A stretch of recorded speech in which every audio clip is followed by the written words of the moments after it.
नमस्कार मित्रों, नव दृष्टि फॉर स्टडी चैनल में पुनः आपका स्वागत है। आज हम लोग इन और ऑन के प्रयोग पर अपनी बातचीत आरंभ करेंगे। इन और ऑन के संदर्भ में संपूर्ण जानकारी प्राप्त करने के लिए इस वीडियो को अंत तक अवश्य देखें। आइए मित्रों, हम लोग इन और ऑन के प्रयोग पर अब अपनी बातचीत आरंभ करते हैं। मित्रों, इन का मतलब होता है मैं और ऑन का मतलब होता है पर। मित्रों, मैं आपसे आग्रह करूंगा कि आप अनुवादों पर न जाएं। ये मेरी सलाह भी है, आपसे आग्रह भी है कि कभी भी प्रीपोजिशन के संदर्भ में आपको अनुवाद पर विचार नहीं करना चाहिए। तो क्या करें? तो हमको ये देखना चाहिए कि किन परिस्थितियों में किस प्रीपोजिशन का प्रयोग किया जाता है, हमको इस पर जोर देना है। दो समान अर्थ वाले प्रीपोजिशन होते हैं, किंतु उनकी परिस्थितियां अलग अलग होती हैं, तो हमको उन परिस्थितियों को ध्यान में रखना चाहिए। आइए हम लोग इन और ऑन, इन का प्रयोग किन परिस्थितियों में किया जाता है तथा ऑन का प्रयोग किन परिस्थितियों में किया जाता है, क्रमवार इस पर अपनी बातचीत आरंभ करते हैं। मित्रों, पहली परिस्थिति तो यह है कि जहां बंद आकृति होगी वहां इन का प्रयोग किया जाएगा और जहां खुली आकृति होगी वहां ऑन का प्रयोग किया जाएगा। जैसे they are playing in the playground, इसका मतलब क्या हुआ कि जो खेल का मैदान है उसमें बाउंड्री है चारों तरफ से। अब मान लीजिए कई बार ये दीवार से ही बाउंड्री बनाई गई हो, ये बात नहीं है। रस्सियों से भी ऐसे ही एक रस्सी के माध्यम से चारों तरफ घेर दिया गया हो तो भी हम इनका प्रयोग करेंगे। अर्थात सांकेतिक रूप से भी बाउंड्री बनाई गई हो तो भी इनका प्रयोग किया जाना चाहिए। समझ रहे हैं ना? दूसरी बात, यदि किसी भी प्रकार का बाउंड्री नहीं है तो हम कहेंगे they are playing on the playground, यानी इन बता रहा है कि ग्राउंड के चारों तरफ बाउंड्री है और ऑन कह रहा है कि कोई बाउंड्री नहीं है, एकदम बिल्कुल खुला है, सपाट है। ठीक है, कोई बाउंड्री नहीं है, यानी खेल के मैदान की घेराबंदी नहीं की गई है। ठीक है। दूसरा ये आई am sitting on the chair, इसका मतलब क्या हुआ?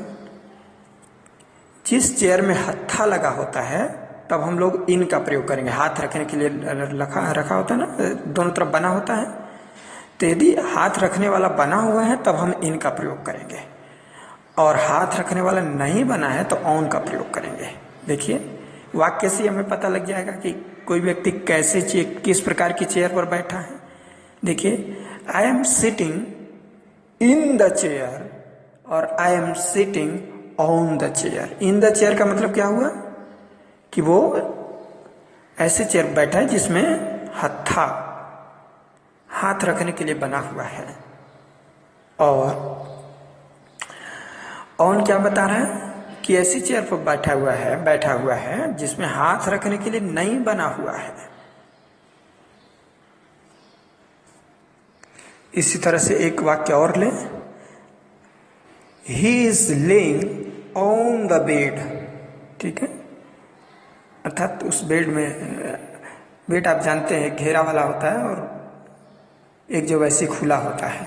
ठीक है, he is laying in the bed, समझ रहे हैं? दोनों तरफ से वो घेरा बना होता है ना, तो जिसमें घेरा बना हुआ हो, पैर साइड भी बना होता है और फिर सर साइड भी बना होता है, समझ रहे हैं? तो वो वैसा जब बेड होगा तो हम इनका प्रयोग करेंगे, और जब बिल्कुल खुला हुआ होगा तब हम ऑन का प्रयोग करेंगे। इसी प्रकार से खेत के संदर्भ में आप देखते हैं कई जगह लिखा होता है इन द फील्ड और कई जगह लिखा होता है ऑन द फील्ड, ठीक है। तो वहां भी यही बात है।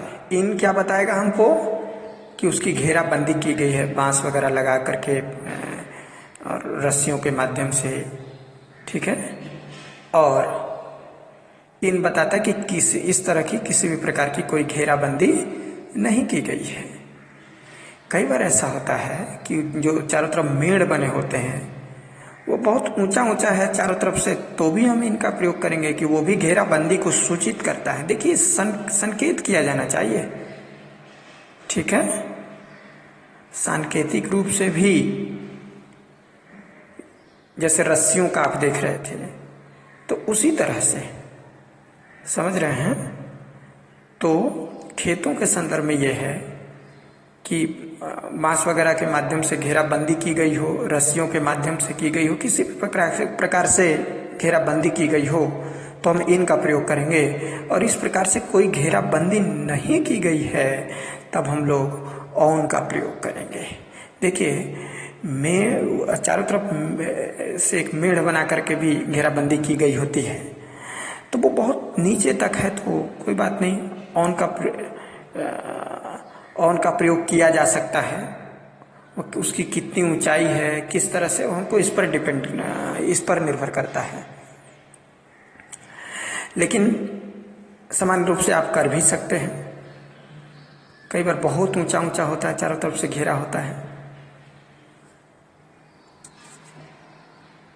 मित्रों एक बात और आपको बताना चाहता हूं। देखिए जैसे प्लेग्राउंड जो होता है उसमें कई बार चूने के माध्यम से भी बाउंड्री की गई हो। जब इस प्रकार की बाउंड्री की गई होती है तब हम लोग ऑन का प्रयोग करते हैं, ठीक है।